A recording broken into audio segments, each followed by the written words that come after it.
You're listening to Civic Media. You can tune into any of our live shows on any radio station across the state with the Civic Media app. Find us in your phone's app store and listen anytime, anywhere. Trying to make sense of the world?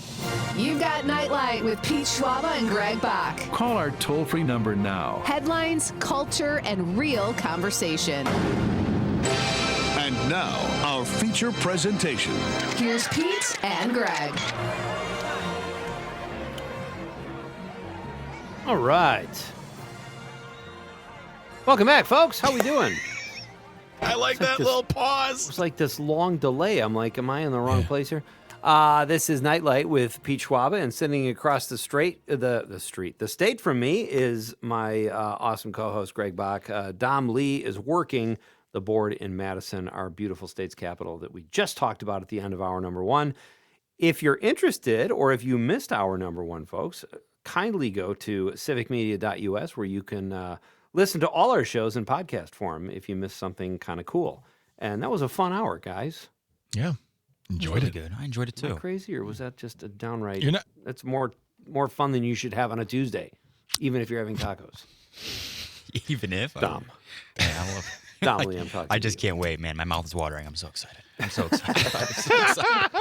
Oh my Hey, goodness. we've got another great hour lined up here for you Yes, guys. we do. Rob Thomas will be here, Madison film critic and CityCast Madison newsletter editor. Love talking to Rob. We're going to talk about the Wisconsin Film Festival a little bit and a cool article he wrote on CityCast, and we'll jump into some Oscar talk after the news. I love hearing Rob's analysis of events like that because he just weighs in, and it's always great. And you can check out his movie reviews at his Substack, Not That Rob Thomas. So we've got that, and lots to get to, Greg. And if you entered into the Break into Spring multi-state text-to-win contest last hour, good job. If you missed out, do not worry. You have one more chance at 7 p.m., so don't go anywhere. Stay tuned to Civic Media. Listen for that keyword. Get out that app. And by the way, if you text it in during the 5 o'clock hour, you can text in again at 7. It's amazing. 7 chances a day. Oh, my goodness. That. So, yeah, stay tuned even when we're done because you'll have another chance to enter to win $200 and a grand prize drawing of a mattress set from Verlo. So you just hang with us. We're having a good time. I don't have tacos. Dom didn't bring any tacos for anybody. Those are all at Castle Domington apparently, but it's fine. It's absolutely fine. It's fine. I'm fine. So you're the chef in your house, Dom? Is that how that works? Yes. You live with your girlfriend, right? I don't. I live with a roommate right now, but it's still true. I'm still the chef, and he needs to start making some stuff. I haven't really outright told him that. Does he eat when you make food, or is it like you're making your dinner? Dude has to make his own dinner. How does that work out? It's normally like I usually like, hey, I'm making, for example, tacos today. I'm making tacos. You want some? That's kind of how it goes. And it's like that pretty much 5 of the 7 days of the week. Okay, so, wow. Yeah, so, hey, roommate, do better. Do better. Does he pitch in more rent because of that? I would probably stick it to him monetarily. No, he does not. Okay. But he does the dishes more, so, he takes the good with the bad. So.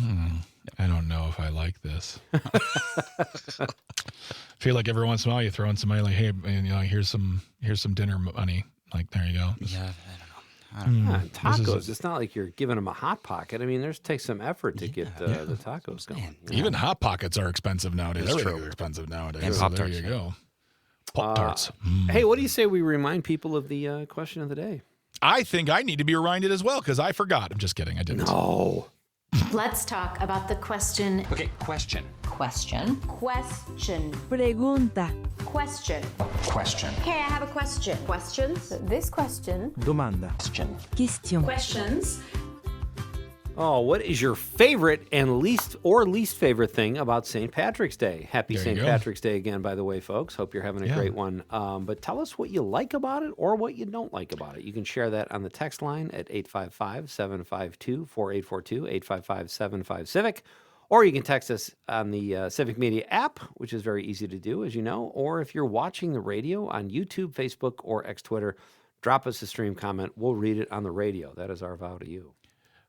We'll start right with a live stream comment. Stacy Sue listening on the live stream, says favorites are corned beef, St. Patty's Day parade with bagpipes, also turning the river green in Chicago. Whoop.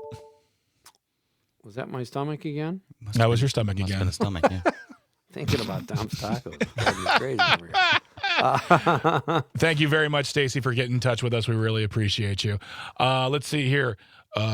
Dave on the live stream says, worst thing, COVID started on March 17th. Okay. Oh, wow. That's right. I forgot about that. That's what a reminder. That was a bad one. Yeah. That was a bad one.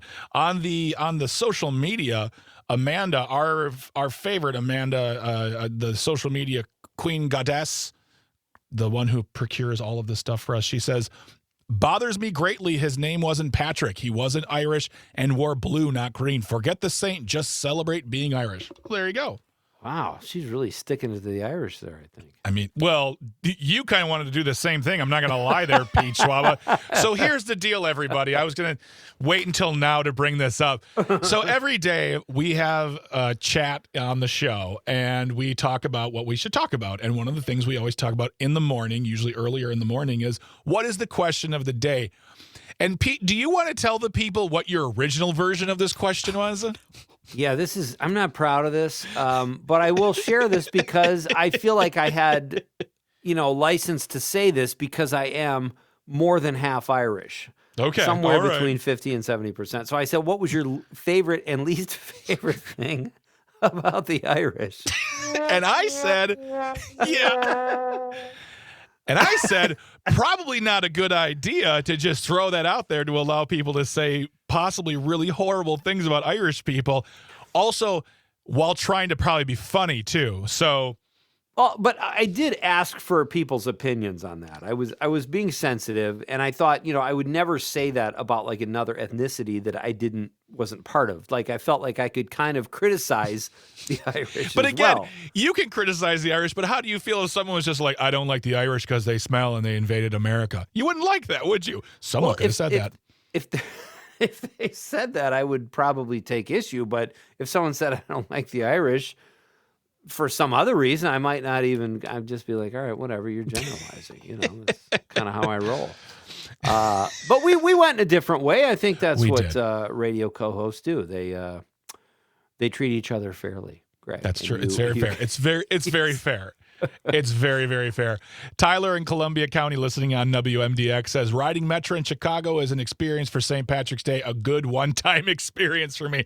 Tyler, I did the same thing. I didn't ride the Metro, but one night I found myself with no show. Wife was out of town. I thought to myself, I'll go see a comedy show in Chicago on St. Patrick's Day because I thought they celebrated the same way they do in Milwaukee, which is over like 3 weekends. There's a parade. There is like the celebration the week of, and then there is a citywide bar hop. So I was like, all right, cool. Pandemonium does not properly describe what I tried to drive through in Chicago on March the 17th, 2018. It was a full-blown nightmare. I was so mad. And then the show got canceled because comics were stuck in traffic and or drunk. See, I loved Chicago St. Patrick's Day when I was like in college and in my 20s. After that, no thanks. I'll just sit home and watch, an The Departed, or the Heroes of Innishin or whatever it is. Here we got a text from Cam who says, Dom, he's giving you a taco recipe. Dom, did you see that, Dom? Cam. If you need any recipes, let me know. My partner and I cook a lot too. Hundreds of different dishes. Ooh. That's a good one. Hundreds. That's a lot too. Okay, yeah. Wow. We've got. This is from. My margins are all messed up here. Sorry. While you're looking, Jack from Merrimack wrote back into us. He called and the call dropped. He wanted to say his buddy's St. Patrick's Day gig, he used to sing an absolute hilarious ballad about 7 old ladies stuck in the lavatory. Another song for you to look up. So, okay. Thank you very much, Jack. We really appreciate that. Awesome, Jack. This is from the 608. Someday DJL. I think that's Dom Lee. Will recall his time. Wow. Will recall his time with Uncles Pete and Greg, hopefully as an important and valuable experience, and then says corned beef and cabbage is his favorite thing about it. That's me and Pete. Pizza, corned beef. I'm cabbage. I ain't doing the. That's great. Yeah. Matt No Claire listening in. He says the Chicago River, Redwood Forest, Grand Canyon, Green River must see in person and in that order. So I guess that okay. I've seen 2 of those things. Oh, really? Okay. Yeah. Some great comments so far. I'm having issues with my text line here, so I'm scooching through these. Pete in New London, listening on WISS, said, "I live in New London, and we all go out here. For St. Patrick's Day. We changed the town name to New Dublin and have a parade this Saturday after. It's just a huge drinking fest, and I'm with you on the Hitchhiker's Guide to the Galaxy being a great movie, Greg. Thank you very much, Peter. And if you see my Uncle Charlie Bach in New London, tell him his nephew says hi." We've both got family in New London, Greg. My wife's family lives there, and they're part of this fantastic Irish or St. Patrick's Day parade they have there. They really do St. Patrick's correctly. So I've been there a couple times, and it's great fun in New London on St. Patrick's Day. Yeah. Brett in Brown Deer, listening on WAUK, says, "My least favorite thing about St. Patrick's Day was throwing up green beer. Did that once in 1981. Never drank it again." Makes sense. Let's see here. Mike on the social media says, "I hate corned beef and cabbage. I've only had it once, and that was too many times. What I like? I like that everyone is Irish for a day and will immerse themselves in it. I think if we did that for other ethnic type celebrations, we would have a better understanding of cultures, and we'd be less apt to have prejudice." I completely agree, Mike. I love that take. Yes, more of that. I love it. That's a great one, too. And then, Dom, you texted in. You must have had something to say to us that was related to the question of the night. I was like, no, he was telling us to turn off our computers. I know. I was just having fun with it. I see. I see. You had a little joke that was all for Pete. I'm trying. Pete. Yeah, no, go by all means. Step on the punchline. We have so many keywords on the text line, which is so fantastic. So if I miss a text tonight or we miss a text tonight, we are sorry, but don't let that stop you from texting in. Folks, you still have plenty of time. What is your least or most favorite thing about St. Patrick's Day? Tim on the social media says drunks are annoying. All right. And Dan says, "My favorite, drinking copious amounts of tasty green beer. My least favorite, drinking copious amounts of tasty green beer and ending up passed out and semi-nude in my grandma's heated garage. My life sucks, LOL." Okay. That is Dan Davies, who always says his life sucks. And frankly, based on that text, it sounds like it's pretty fun, except for his grandma, who probably... I feel like if you're putting yourself out there like that, that's not the first or last time your grandmother has discovered you in such a position. So correct. Stu in the 608 says, "Assuming I'm Irish because I have red hair and my last name starts with MC." Yep. He doesn't know if he's Irish. Okay. Well, you are today, my friend. Okay. Yeah. You are today. And you probably are every day if you've got the MC. I don't want to generalize, but if you're MAC, I believe you're Scottish. Ooh. That's right. Ooh. That's true. Roger in Stevens Point says, "My oldest daughter was born 32 years ago tonight." Well, thank you, Roger. And happy birthday. Yeah, happy Roger's daughter's birthday. That's outstanding. The best thing about St. Patrick's Day for Roger, no question. Brett, did you read this one, Greg? Brett from Eau Claire. Okay. All right, I think we're caught up on text. That's fantastic. We're caught up. We are caught up, and don't keep sending those texts and those live stream comments. Let us know what your favorite or least favorite thing about St. Patrick's Day is. We're going to be coming back with Rob Thomas here on Nite Lite with Pete Schwaba and Greg Bach here on the Civic Media Network. Stay tuned. Stay close. You're listening to Civic Media. Stay up to date on the latest news and information for your local community and Wisconsin by signing up for our free email newsletter. Visit civicmedia.us/email to get started. That is my favorite Pogues tune, Greg. Did I do okay? You're the music guy here. Great. Okay. The Great Pogues tune. are fantastic. Love the Pogues. And I love our next guest. Not in the big way, but he's a great dude. I love him as much as I can love another man who... That's great. He's a friend of mine, right? That's wonderful. We're just people here. I don't know if he's Irish or not. We'll get to the bottom of this, but he joins us here periodically to talk about movies. and what's happening in our state's capital because he is the CityCast Madison newsletter editor and a phenomenal film critic who reviews movies at his Substack, Not That Rob Thomas. So check those out too. He joins us now over the stream from Madison, our pal, Rob Thomas. Hey, buddy. Hey, happy St. Patty's Day, guy. I mean, if you're watching, I'm in the greenest room I could possibly find for the holiday. Appreciate that. Is that where you make all the guests wait until you bring them on to the That's the right. party? It's my other bedroom. Yeah. It's good to have you, buddy.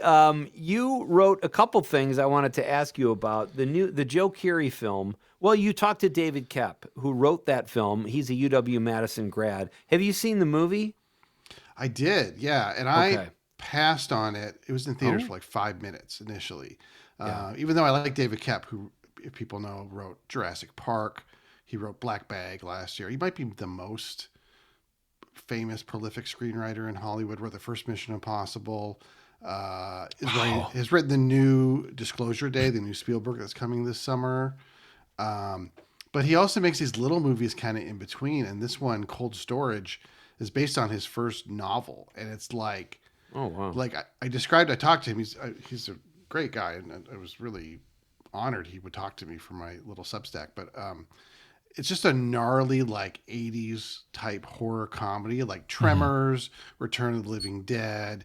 It's like funny, it's scary, it's really gross, but in like a very funny way, not like in an off-putting way. It's about this like alien virus or fungus that gets into this like a U-Store facility and starts wreaking havoc. And Joe Keery is really good in it. Liam Neeson, who's on kind of a roll. I mean, he's usually in a movie once every other week, but he's pretty funny as the retired bioterror expert who gets called in. So it just started on VOD, and it's only 90 minutes. I think it's something people would really like. Yeah, my wife saw it last week and she loved it. Oh, we good. watched the trailer and I was just like, at first, because Liam Neeson has a movie called Cold Pursuit, which is just taken in the snow. Yeah. No, I mean it's not, but like to me, Liam Neeson, and tell me if I'm wrong, is this generation's Charles Bronson. I think that like. Yeah. He's got his niche, but also he still does these types of films that are fun. He did The Naked Gun. There was the one he did. I can't remember the name of it right now. I think it's called Saints and Sinners. It takes place in Ireland. He still has those chops, and he's still great. I like that he has range, but she loved it. She thought it was a really good time, and she said almost the same thing you did. It's like an 80s style of fun and bloody. Right, and lots of green goo flying everywhere. Yeah. And I totally agree. And I think for the same reason, you see Liam Neeson, you go, well, I know what that is, and it's going to be on, TNT in 2 months or something like that. So yeah, I think people should check it out. You said you passed on it. Does that mean you didn't? But then it kind of sounded like you liked it. Are you? Well, it was just it's one of the movies now. They show up Friday in theaters. If you don't see it, it's gone the next Friday. Yeah. Usually, Yeah. And horror is not usually my thing, and I think again, like Greg said, Liam Neeson, it's like that's not a must watch usually. But yeah, it's a sleeper, as they say. Yeah. Okay. You also wrote a piece in CityCast Madison, which everybody should read. It's a great publication. Thanks. Yeah, I'm a fan. About the Wisconsin Film Festival and some of the highlights you thought were coming up. Can you share those with us? Yeah, I mean, it's what's the dates? August. April 9th, 16th. Yeah. And wishful thinking as we're getting out of the blizzard here. In Madison, and it's got like a really cool lineup. Like, so I did not know that the guy who wrote John Wick is from Madison, Derek Kolstad, and oh wow, yeah, and he has a movie called Normal, which looks like Hot Fuzz set in a small Minnesota town, which is like a great premise where Bob Odenkirk is like the new sheriff. Have you seen the trailer for this one? Yes. Yeah, I'm excited to see it. I haven't seen it, but he's going to be at the festival. It's like a Saturday night, late night screening. That seems really good. What else is there? There's like Nosferatu, the original, not the one from a couple of years ago, with like a live score from these like indie musicians, and that just got moved to the Barrymore from like the little theater. So that's going to have a great sound. That's going to be really good. We just talked about Black Bag, the new Steven Soderbergh movie. The Christophers with Ian McKellen is going to premiere there. I mean, some of these will come back around to the theaters, but a lot of them, this is really your only chance to see him on the big screen. And like the festival's so fun because it's like you go see Cold Storage and it's like there's two people in the theater. It's kind of a drag sometimes, but like you're going to see like it with like the best possible audience, and then it's also really cool when the filmmaker is there and can talk about it afterwards. That's something that we talked about too. Like we talked to Susan Kearns from the Milwaukee Film Festival. Is that when there's these film festivals all over the world that are like fancy ball gowns, high society, it's high stakes. But Wisconsin film festivals are just like fun. There's fun time. There's fun things happening. You have a good time. I feel like folks who come from LA to premiere their movies are probably in for a good time when they come to these film festivals. Well, they come back, with their films, which is a good sign that they're having a good time. Yeah, there's no high pressure $1 million deals at the Wisconsin Film Festival. They might, you might sell your film for a case of spotted cow or something like that. Which ain't bad. You could do worse. Yeah. You could do worse. Yeah. All right, Rob Thomas is here, folks. After the news, we're going to come back and talk about the Oscar broadcast the other night. Very excited to have him here. And we will do all that. I want to see Night of the Living Dead at the Chazen, Rob, on Sunday night. I'm hoping they don't schedule me doing a Q&A somewhere else because I really want to see that. I've never seen it before. Oh, your life is so hard. That's not fair, Greg. All right, we will be right back after news, sports, and weather with our guest, Madison film critic Rob Thomas. This is Pete Schwaba and Greg Bach on the Civic Media Network.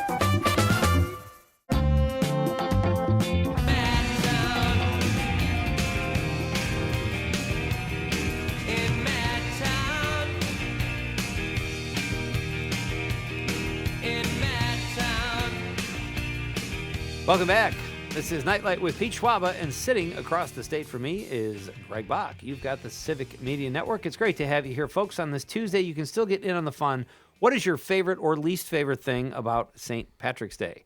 Answer the question, and we will read it on the radio. Be part of the show. It's Tuesday, and we are celebrating that by having our friend Rob Thomas here, who reviews movies. He's a Madison-based movie critic, and he also is the CityCast Madison newsletter editor. He joins us on the stream from Madison. So, Rob, let's jump in.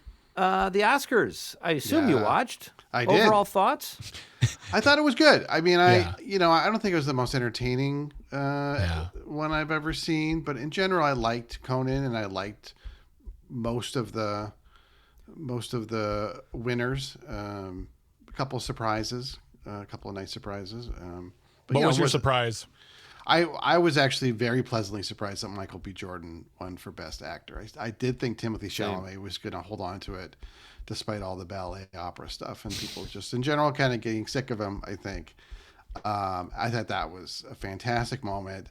He was so genuine, from the moment they said his name and his speech. And honestly, he deserves it. I mean, he was playing two incredible performances in Sinners, and that was really nice. I had friends telling me, he's going to win. I was like, I don't think so, but I was very, very happy to see that.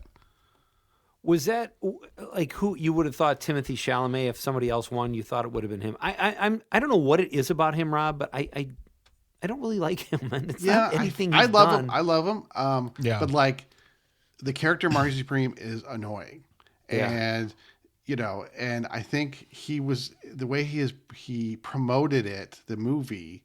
He was kind of brought out his most annoying side in some way. And then I think kind of realized, oh, wait, this is maybe actually hurting my chances of winning an Oscar. He's also 30. Like, he's got a lot of career in front of him. And so, So I think people were fine with saying, I mean, looking at Michael B. Jordan, who's actually, been in acting since, The Wire? Over 20 years ago. He's been. And then through Friday Night Lights and Black Panther, and just a great career already, even though he's still fairly young. I think people felt very good about awarding him that. I think what's interesting for me personally is that, like, we talked about this with Matt Miller last week, and I felt like I think one of the whole ballet, because Matt Miller actually put into context the fact that he didn't really say ballet and opera are terrible. He said out loud what Timothy Chalamet was saying with regard to his concern for film. And I get that. I don't know if that was so much the problem as the fact that his comments and actions at other award ceremonies, this need to want to win these and almost feel like I have to do this. If I don't do this, I want this. Is like, yes, I know you want to win this. It's fine. Yes, be driven, that's good. But sometimes you got to keep those thoughts inside. It doesn't make you look good when you make comments about things, especially awards. You're going to make the overlords mad, and they're not going to give you what you want until you're like 50, and they finally like throw it at you because they're like, it's his turn. Right. Yeah, I think he approached it almost like an athlete would, like that kind of drive. And that's admirable, but also I think in the arts maybe it doesn't play quite as well or something like that. But yeah, and I think also that's a big part of it is like when you're that young, you think, oh, we'll give it to him in 20 years when he does, Marty Supreme 3 or something like that. It's funny bringing it because of all the movies he's been, because this is his second nomination, I believe, or he was nominated last year for Bob Dylan. Yeah, was there Bob before Dylan? that? Yeah, I can't remember, but yeah. I mean, I know that apparently the Safdie, well, they're not together. Like the Safdie directors, whether it's Josh or Benny, whomever you're talking about at the moment, they can do no wrong in the world, and their movies are good. And A24 is A24. Right. But when I watched that trailer, because I'd heard people talking about it, and I didn't see the trailer until like a week and a half ago. I got done with it, and I turned to my wife and I said, "Did I just watch an SNL sketch?" Because that's what this feels like. This feels like an SNL sketch. This doesn't feel like a real movie. It looks like something they wrote because it looks 10 kinds of ridiculous. And this is the big award. Like, this is what's being nominated. Like, there's a part of me that also says, okay, if a movie has a certain actor in it, they then just automatically get, like F1. Why was F1 nominated at all? Sorry, I'm getting into my place here. I'm sorry. No, I think, I can see that you're saying, like, are we going to give it to the ping pong guy, our highest honor? I love that movie, Marty Supreme, and, there's so much more going on there besides the ping pong, although the ping pong is actually kind of awesome. But it's not, like, One Battle is, like, a much more weighty movie, even though I think it's a lot of fun in spots. Same with Sinners, right? There's a lot going on there. So that might have been a factor. But I think it is kind of like what you're saying. He just kind of wore thin on a lot of people over the course of, like, these campaign seasons are so long. I mean, it's like it's mid-March and they started doing awards in like November, December. So yeah, now we get a nice 2-week break and then award season starts up again. That's right. It's interesting, Rob. We've talked before about Sinners versus One Battle After Another, and I almost feel like I wish they were out in separate years. Because I thought I told you this, I've enjoyed One Battle After Another a little bit more than Sinners, but I thought Sinners was a masterpiece on a few levels. And I just watched both of those films in the last 2 days. Is that fair to say, like, Sinners could have won a different year, but it was just up against another masterpiece by Paul Thomas Anderson, who also hadn't won an Oscar before the other night? Yeah, it's hard to say. I mean, I think that's true. They were my 1-2 best of the year list as well. Sinners just behind One Battle, and in a weaker year for sure, Sinners would have won. It seemed like there were a lot of really good films, and the other thing is, I think, getting back to the reasons people have, I think people just thought it was Paul Thomas Anderson's time. He's never won an Oscar even for writing, and he's made so many good movies over really 30 years, I think, or almost 30 years was his first one, Hard Eight. So, he's in his mid-50s and he's obviously really vital, but like this was the movie that everyone was like, okay, we're going to finally honor him. And that's tough to beat, especially when Ryan Coogler is younger and has also made a lot of great movies, but obviously has more road ahead of him to make a lot more and can pretty much do whatever he wants now. So, I mean, that's the thing too, is I thought is like between him and his wife now, like, he has made so much money for these studios, and he's got so much critical acclaim, not just popular acclaim. Like he and his wife as a production team, because they produce together. I mean, they can go to the way of building their own studio at one point. I see no end in sight with their creativity, but also their business acumen is going to be very, very much a part of their journey. And something that you talked about, as well as other people when we talk about film, is this notion of it's their time. It's, they haven't won it, like, and we've seen examples throughout the years. And one I bring up is like, Delroy Lindo has been acting for like 50 years, and he's been around for a long time. And the fact that, Sean Penn got his third Academy Award. I mean, to me, like, that notion of like, well, it's his time. It's like, well, and I'm not like saying, tell me the answer, but like, it was Paul Thomas Anderson's time, but it wasn't Delroy's time. It wasn't, it was Michael B. Jordan has been acting for a long time, but he's 39. Timothy Chalamet is 30. Right. Like, it just feels like every way to explain why Oscars are given out, there's always someone at that same ceremony where like, but what about that person? Yeah. Why didn't they get it then? Or why did they get it? You know, it's a very weird system. It's hard to wrap your brain around. Yeah, I mean, because it's people voting, and people have a lot of different, ideas and motives going in. That was honestly Sean Penn winning was a real surprise to me. His third one. I mean, I think he's great in one battle, but that whole category was really stacked with Delroy Lindo, Stellan Skarsgård. I thought Jacob Elordi was amazing in Frankenstein. Benicio del Toro was also great in one battle. Like that was my favorite performance in the film. So, but Sean Penn was maybe the showiest, but the guy didn't even show up at the ceremony. Probably because you couldn't smoke in the auditorium. And He was in the Ukraine. Oh, was he? Yeah, we was hanging with Zelensky, and it's interesting because I think Sean Penn deserved it. He took big swings with that. That could have come across as caricaturish. He crushed it. And the fact that he's in the same category with Benicio del Toro, they're both supporting actors, but Sean Penn stole that movie, so to speak, from a supporting actor standpoint. Like, sure. I just thought he was, and Delroy Lindo's great in a lot of stuff. I didn't think his performance compared to Sean Penn's, though, in Sinners. He was great, but Sean Penn just put himself out there. It worked. I thought he was great. Yeah. I think with all the comedy that was happening, of all the written jokes that happened that night, the best line was from Kieran Culkin when he says, "I will accept on behalf of Sean Penn, who couldn't be here or probably doesn't want to be here." I'm like, I love that. I love that so much. Yeah. Just so good. Yeah. I mean, you said it too. Like it was. And I apologize to Pete and Dom for repeating what I said last week, but yesterday, because today is Tuesday, yesterday is Monday. My goodness, time's a construct. Is the fact that like last year, Conan's first year happened. Everyone was very excited. The LA fires were going on. People needed everyone, not just the people at home, but like celebrities who lost their homes. Everyone needed a time to come together, and that's what I felt like that moment was. And so it was like this knockout performance all throughout the evening. But last night I felt like we were back to the old days of here is a world-class comedian doing his best to entertain the people in the room and the people watching, and you have a room full of stuffy suits and actors who don't know how to laugh at themselves, and therefore the jokes did not hit as well as they should have, because there were phenomenal jokes in there, and you could just hear that. Right.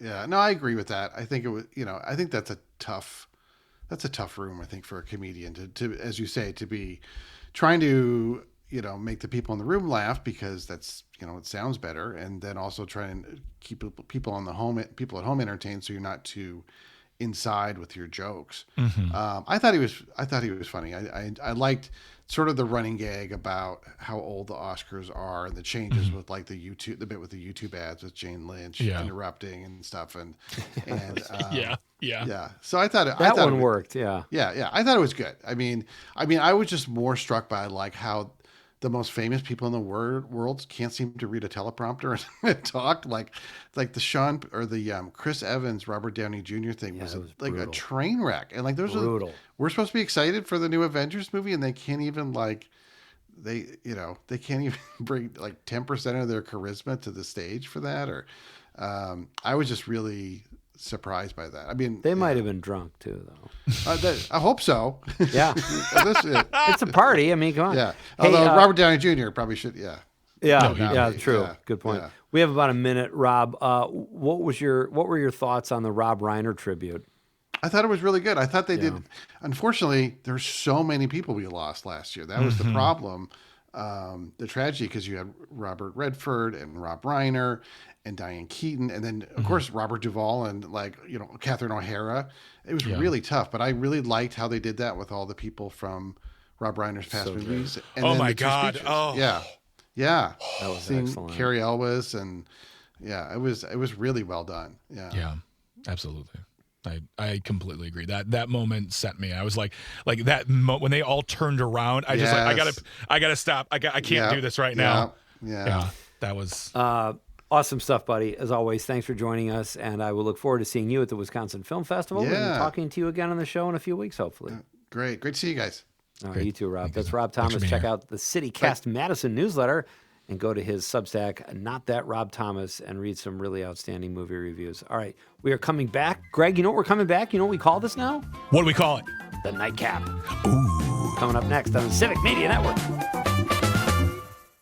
You're listening to Civic Media. Find the latest news, information, and archives of all your favorite shows on the Civic Media website, civicmedia.us. Welcome back to Nite Lite with Pete Schwaba and Greg Bach. My name is Greg Bach. Sitting across the state with me is Pete Schwaba here on the Civic Media Network. You want to be part of the conversation? Call 855-752-4842, 855-75-CIVIC. Leave a comment on the live stream. We are streaming on Facebook, YouTube, and the platform we still call Twitter. We have a fantastic show for you tomorrow. We'll be talking to an Iranian-American journalist and author to talk about the war. In Iran. His name is Human Majd. He is going to be here talking about his books as well as just his experience as an Iranian American and his reportings. And we're probably going to get some very frank discussion on the Iran war. And I'm going to be interested to hear maybe his take on the news we spoke about Mr. Joe Kent earlier in the show, leaving the Trump administration because he doesn't believe this is a legitimate effort to create change. So, and then we'll also be speaking to actress Winter Williams and director Matthew Brown to talk about their studio called In the Pine Studio. It's a Midwest film studio, which I think is a great thing. I'm sure, Pete, that's pretty cool. A movie studio right here in the Midwest. That's excellent. They're in the Midwest, and they're in mid-Wisconsin. They're in Stevens Point, and it's a great I'm very anxious to talk about them to find out how that's going, especially hopefully they will benefit from the new incentives too. So, yeah, their timing might be great.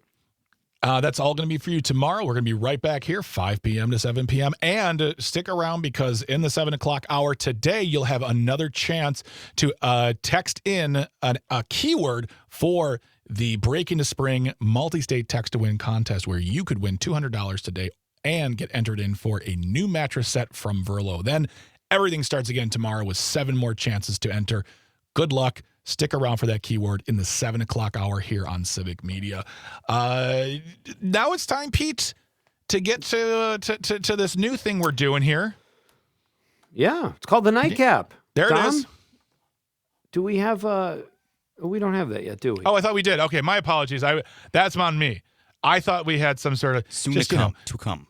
Okay. Okay. All right. Well, the Nightcap is where we just wrap up the evening show and just kind of, I would say, pat ourselves on the back because we live in a world where, not everyone's just walking around saying, "Hey, good job, buddy." This is where we say, "Hey, good job, buddy." They're not forthright with their compliments as they Exactly. They keep their compliments to themselves, which just hurts. But I thought it was a very, very good show. I had a good time. What about you, Pete? Great guests. It was really fun talking to Rob and Mace and getting a weather update, talking some movies and Oscars and upcoming events in Madison, reading your texts. We've got a few texts here left. We got Cam who says, a nightcap is also using marijuana right before bed to conclude the night. Okay, good. Noted. There we He just are. made himself susceptible to a citizen's arrest, but Cam doesn't seem concerned about that. Our pal Chris Casper in Madison says, it's not people, referring to the Oscars, it's famous people giving other famous people awards. The whole thing is gross. I'm guessing Chris did not watch. I disagree with that statement. I'm not huge on awards. Like, I think it's a big, whatever, fine, you guys. But it's not I don't think it's just famous people. I mean, Pete, you know that industry. It's a lot of people behind the scenes who also vote. They're not famous. They're not rich. They're just people who work in an industry they love, and it's their chance to voice their opinion. It's overall a great thing. I understand why people criticize award shows or the Oscars because that is the perception. But you're right, Greg. It's people behind the scenes, caterers, set designers, everybody. The amount of work and labor put into effect just from the Oscars broadcast alone is incredible. And my feeling, I used to feel like I didn't like award shows either, but I feel like anything in this day and age that celebrates the arts, and in my case, particularly movies, because I love movies, I am all for. That's why when Timothy Chalamet, even if he was misinterpreted, don't rip another art form. These are beautiful things that have been around. We need them desperately. So I'm all for award shows and selling anybody who puts themselves out there creatively.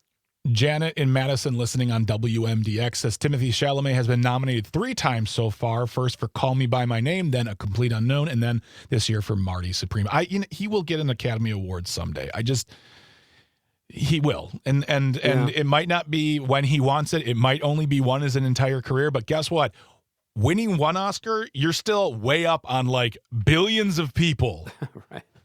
So exactly. Did we get Tyler's text? Riding Metro. We read that. Yeah. Right. Yes, we did. Yes, we did indeed. Okay. Yep, I think we have one more social media text here. Donna Marie says her favorite thing about St. Patrick's Day is drinking and singing. So there you go. That's a fine answer. I went out for, well, today is St. Patrick's Day. I'm not doing anything. I'm gonna go get my dog. I'm gonna pet her. I'm gonna go home. But I guess we celebrated this past weekend by having a Bloody Mary on Saturday morning, like we always do. That was my celebration. Have a non-alcoholic beer tonight, Greg, and I'm gonna celebrate Dom's tacos. He's gonna feed his roommate as he does a little too often, it sounds like. But and I'm gonna celebrate both of you. It was fun celebrating St. Patrick's Day with 2 swell guys. Oh, thanks, buddy. Thanks. That's just, you're too nice Yeah, for us. I'm gonna have a whiskey with my taco tonight. How about that? Are you old enough? Yeah. Well, yeah. Shots fired, baby. Here's the thing, Greg. You know, that was funny. Haha, I get it. But Dom is a badass, and I have seen him take down a guy twice his size at Paul's one night. It's the truth. Remember that time that Casper lipped off to you and you took him down because he hated the Oscars? Casper, don't come into this room right now, okay? I promise. Oh, is he there tonight? He might be. You're trying to start stuff from like miles away, Pete, right now. My goodness.